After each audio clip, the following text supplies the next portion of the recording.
Is your Lincoln Navigator failing to connect to Apple CarPlay, leaving you without maps or your favorite playlists? Statistics show that 80% of infotainment connection issues are software-related and can be fixed without a dealer visit.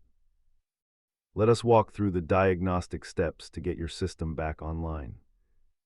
Start by holding the power and skip buttons to reboot sync, then forget the device from your phone and check your cable.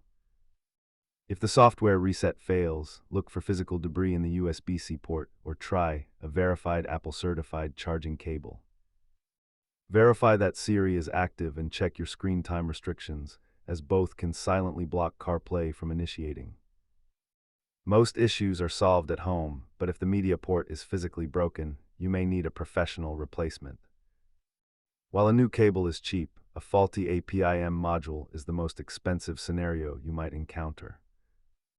If nothing else works, try a master reset in the settings menu, but be prepared to repair all your saved devices.